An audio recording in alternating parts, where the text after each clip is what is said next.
धर्म अध्यात्म की नगरी बक्सर में त्रेता काल के समय में प्रभु श्री रामचंद्र जी का जिस समय पंचकोसी परिक्रमा चल रहा था, उस दौरान में ये विश्राम कुंड सहयोगी को कहेंगे कि जरा दिखाएं कि ये विश्राम कुंड जो प्रभु श्री रामचंद्र जी के त्रेता काल का यह यहाँ पर स्थापना किया गया था। और इसके बाद इसमें लगातार जिस तरह से उपेक्षा का शिकार जहां हम कहें कि बिहार के मुख्यमंत्री का जल जीवन हरियाली और कई तरह की ड्रीम प्रोजेक्ट चलती है, वहीं पर ये लगातार उदासीन बना हुआ था। इसमें कुछ लोग हैं, उनसे भी बात करेंगे। ये क्या है? ये पौराणिक और धार्मिक नगरी बक्सर कही जाती है और मिनी काशी भी कही जाती है। जो लोग आते हैं सब लोग इस बात को संबोधित करते हैं, लेकिन इस तरफ किसी का ध्यान आकर्षित नहीं हुआ। ये पहली ऐसी नगर परिषद की सरकार है जो जितने बक्सर की धार्मिक और पौराणिक स्थल है उसका सुंदरीकरण, उसके खोए हुए अस्तित्व को वापस लाने का प्रयास कर रही है। आज यहाँ क्या हुआ? आज यहाँ जो है ये विश्राम स्थल है। ये त्रेता काल में प्रभु श्री राम जो यहाँ स्नान किए थे, ये कुंड है। ये कुंड जो है आप देख ही रहे, नरकीय स्थिति है। इस कुंड का जीर्णोद्धार और सुंदरीकरण नगर परिषद बक्सर द्वारा कराया जा रहा है। नगर परिषद बक्सर द्वारा कराया जा रहा है। हमारे साथ हैं संत महात्मन, उनसे भी बात करेंगे। बाबा, ये कौन सा कुंड है, क्या है? ये विश्राम कुंड है। एक मिनट स्वामी से बुलवाइए। ये जो है विश्राम कुंड है, ये भगवान ने यहाँ त्रेता युग में जब आए यहाँ तो यही विश्राम किए थे। तारकासुबाहु को जब वध करके आए तो भगवान ने यहाँ विश्राम किए। इसका नाम विश्राम कुंड है। विश्राम कुंड सरोवर है। आज के नहीं, बहुत दिनों से प्राचीन ये विश्राम कुंड है। यहाँ की सभी भगवान यहाँ आकर माने यहाँ ठहरे हुए हैं, अपना कुछ व्यंजन किए हुए हैं। इसी के नाम पर ये विश्राम कुंड है, जो कि आज हम लोग यहाँ उपस्थित होकर के इनका जीर्णोद्धार निर्माण करने के लिए सभी हम लोग उपस्थित हैं। यहाँ पूजन अर्चन हो रहा है। अर्चन हो रहा है उन्हीं के आराधना में, इसको हम लोग शिलान्यास करते हैं। शुरुआत शिलान्यास के मतलब इसका कार्यक्रम कर शुरुआत किया जा रहा है। आज कर दिया गया। हाँ, तो निश्चित तौर साहब हैं, हमारे चेयरमैन साहब हैं और पदाधिकारी लोग हैं यहाँ उपस्थित हैं। सभी के हाथ से यहाँ पूजन हुआ है। पूजन के बाद में सब कार्यक्रम आज से शुरू हो रहा है। तो निश्चित तौर पर देखिए, सहयोगी को कहेंगे कि जरा और कुछ लोगों से बात करने का। ये जो अध्यात्म यहाँ का क्या रहा है? बक्सर का अध्यात्म जो है, हम कहेंगे कि पूरे भारत में, विश्व में जहाँ पर कि प्रभु राम श्री राम आए और तारका का वध किए, तब पहचान में आया कि यही वास्तव में प्रभु श्री राम हैं, जो कि भगवान के रूप में अवतार लिए हैं। तब बक्सर की विद्या उनको दिया गया। क्या विद्या? बक्सर की विद्या, विद्या निधि कहूँ विद्या दी नहीं। जो विद्या के भंडार थे उनको बक्सर ने विद्या दिया, और इसी विद्या के बल पर प्रभु श्री राम जाकर के धनुष तोड़े, उनका शादी हुआ। इसलिए बक्सर की विद्या जिनको मिल जाए वो समझिए कि सौभाग्यशाली है, और बक्सर में जिनको रहने का मौका मिल जाए वो अति सौभाग्यशाली है। इसलिए विश्राम कुंड पर जो आराम किए थे तारका को मारने के बाद, इसलिए इसका महत्व बहुत ही ज़्यादा है। बहुत ही ज़्यादा है महत्व। एक कथाकार, कथावाचक हमारे साथ हैं। जिस तरह से त्रेता काल में प्रभु श्री राम आए थे, यहाँ का संक्षिप्त में अध्यात्म क्या है? सबसे बड़ी बात है कि यहाँ वो तारका राक्षसी थी। कोई भी यज्ञ किया जाता था तो वो आके उसको ख़त्म कर देते थे, नष्ट कर देते थे। तब जाके यहाँ के जो विश्वामित्र मुनि थे, उन्होंने तय किया, संतों की मीटिंग हुई और उन्होंने तय किया कि यह तभी सफल होगा जब राम जी यहाँ आएंगे, तारका का वध करेंगे। तो वो गए और दशरथ जी से मांगकर राम लक्ष्मण को यहाँ पर ले आए और तारका राक्षसी का वध कराया। और तब जाकर के यहाँ पर विश्वामित्र मुनि का जो यज्ञ था वो संपन्न हुआ, और तब से यह विश्वामित्र की नगरी काफ़ी प्रसिद्ध हुई। भगवान यहीं से अपने जीवन की आगे यात्रा की। ये विश्राम कुंड रहा, यहाँ पर विश्राम किए थे रात्रि में। विश्राम की था। जी जी जी।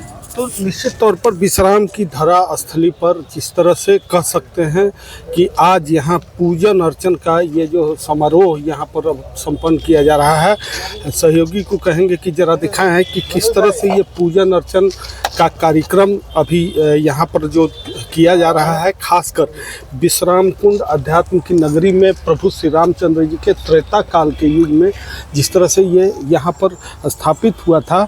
अब ये पूजन अर्चन के बाद जिस तरह से यहाँ पर कह सकते हैं कि तमाम तरह की जो इस खासकर पोखर के या विश्राम कुंड के जीर्णोद्धार के लिए प्लान किया जा रहा है, उस पर भी हम चर्चा करने का प्रयास करेंगे। साथ ही साथ ये बक्सर के अध्यात्म में प्रभु श्री रामचंद्र जी और विश्वामित्र मुनि को लेकर के जो भी अध्यात्म है उसमें आज यहाँ एक अलग तरह की पूजा अर्चना की व्यवस्था की जा रही है।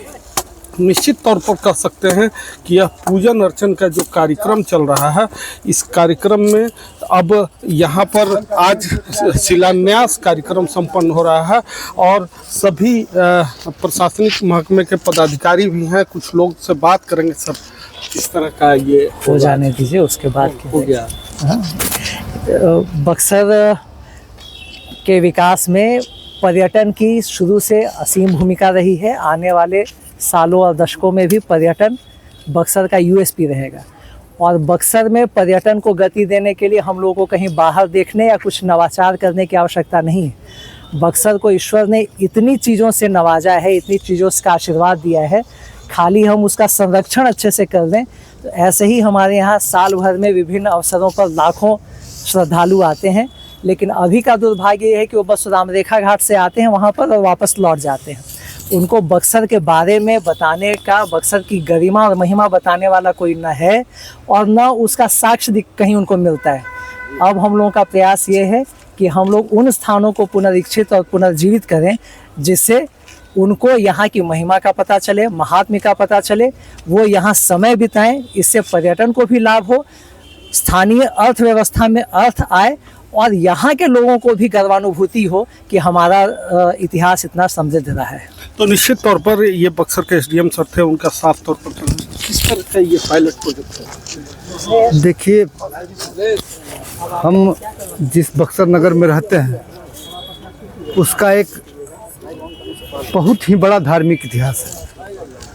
अभी तक वो जो पन्नों में दफन था लोगों को दिखाई नहीं देता था, सुना करते थे। तो हमने नगर परिषद ने रामरेखा घाट से उसकी शुरुआत की, रास्ते का चौड़ीकरण, एक धार्मिक गेट बनाने का, लाल पत्थर का आयोजन कार्य, रोड पर पत्थर लगाने का, एक ठो कॉरिडोर बनाने का। ये एक बहुत समय से पड़ा है। ये मतलब जो पंचकोसी यात्रा का महत्वपूर्ण स्थल है, ये लंबे समय से पड़ा हुआ था जिसको कोई देखने वाला नहीं था। लेकिन सामाजिक स्तर पर हमारे अनुमंडल पदाधिकारी यहाँ पर एक अच्छा माहौल क्रिएट करके, यहाँ पर पौधारोपण करके, यहाँ पर बैठने की व्यवस्था करके इस पोखर के बीच में भगवान श्री राम और लक्ष्मण जी को स्थापित किया जाएगा। और यहाँ पर जो धार्मिक स्थल है बक्सर, उसको हम लोग उकरने का प्रयास कर रहे हैं कि धर्म के लिए जो आ रहे हैं हमारे बक्सर में, तो जाने के नहीं बक्सर किस चीज़ के लिए जाना जाता है। यहाँ 2-3 पोखर हैं।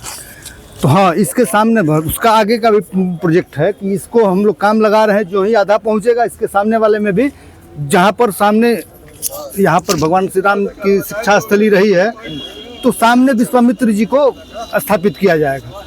एक सुंदर नगर को धार्मिक व्यवस्थाओं के साथ हम लोग सजाने का प्रयास कर रहे हैं और लगातार चल रहे हैं। तो निश्चित तौर पर लोगों के बीच में भी कुछ लोग हैं, उनसे भी समझेंगे कि बक्सर का इतिहास और बक्सर का धर्म किस तरह से यहाँ पर संचालित किया जा रहा है। शिक्षा का तरीका बक्सर का है रहा है। देखिए, बक्सर एक अद्वितीय धार्मिक पृष्ठभूमि वाला क्षेत्र रहा है और उस जगह में जनप्रतिनिधि आते गए जाते गए, लेकिन जब भी बात बक्सर के विकास की होती है तो वह सिर्फ शब्दों या कागजों में सिमट जाता है।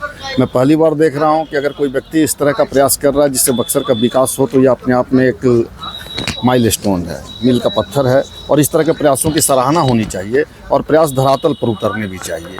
देखिए, सनातन संस्कृति की धार्मिक अस्मिता में जहाँ तक त्रेता युग से लेकर और अभी तक बक्सर की जो महत्ता रही है उसको समेटने में सभी लोगों की भूमिका है और विशेष तौर पे आप पत्रकारों को विशेष रूप से धन्यवाद दूंगा। इस तरह की चीज़ों को समाज में ले जाइए और समाज का विकास कीजिए, बक्सर का विकास कीजिए। तो निश्चित तौर पर राजनीतिक उपेक्षा का शिकार रहा है क्या? यहाँ का पर्यटन स्थल नहीं बना, धार्मिक स्थल नहीं बना। देखिए, बक्सर एक संस्कृति के दृष्टिकोण से ये तो 84,000 ऋषि मुनि का, जहाँ नारद ऋषि जी, भार्गव ऋषि जी, व्याघ्रेश्वर मुनि ऋषि जी, भगवान राम का शिक्षा स्थली रहा है। लेकिन पर्यटन के नाम पर या संस्कृति या कला संस्कृति में इसको उस ढंग से नहीं प्रगति किया गया। नहीं तो ये वाराणसी से किसी दृष्टिकोण से पीछे नहीं रहेगा। इसके लिए जिम्मेवार सांसद रहे हैं, विधायक रहे हैं। विधायक लोग की क्या हैसियत है इसमें? विधायक लोग की कोई हैसियत नहीं है। जो भी है, भाजपा के लोगों का देश के पर्यटन पर रखने के लिए लोकसभा के जितने सांसद हुए, प्रतिनिधि हुए, मिनिस्टर हुए, वो लोग उस दृष्टिकोण पर नहीं ले जा पाए। वो जिम्मेवारी वही लोग की जिम्मेवारी है। तो निश्चित तौर पर देखिए जिम्मेवारी बनती है। साथ ही साथ कह सकते हैं कि अध्यात्म की नगरी बक्सर को जिस तरह से उपेक्षित रखा गया था, अब बक्सर नगर परिषद इलाके में नगर परिषद के खासकर जनप्रतिनिधि इलाके के विकास के लिए संकल्पित दिख रहे हैं। बबलू उपाध्याय, न्यूज़ 24 बक्सर, बिहार।